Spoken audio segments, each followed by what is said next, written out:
খেলায় আগের সেই প্রতিদ্বন্দ্বিতা না থাকলেও রাজনৈতিক ঘটনা প্রবাহের উত্তাপ ছড়িয়ে পড়ছে ভারত পাকিস্তান ক্রিকেট ম্যাচে। বাউন্ডারি লাইনে ফিল্ডিং করার সময় পাকিস্তানের ফাস্ট বোলার হারিস রৌফ গ্যালারির ভারতীয় সমর্থকদের উদ্দেশ্যে 6-0 ও ফাইটার জেট ক্র্যাশ প্রদর্শন করলে শুরু হয় তুলকালাম।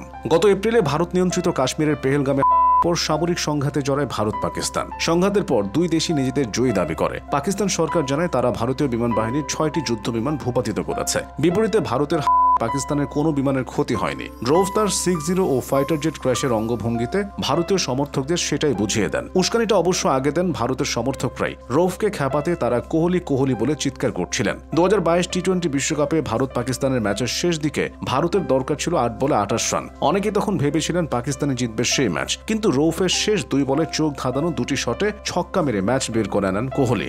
কোহলি চিৎকার করে 3 বছর আগের ঘটনা স্মরণ করিয়ে রৌফের কাটা খায়ে নুনের ছিটা দেয় ভারতীয় সমর্থকরা। রৌফও অঙ্গভঙ্গির মাধ্যমে মনে করিয়ে দেন ক্রিকেট মাঠের লড়াইয়ে ভারত জিতলেও সামরিক লড়াইয়ে জয় পাকিস্তানেরই।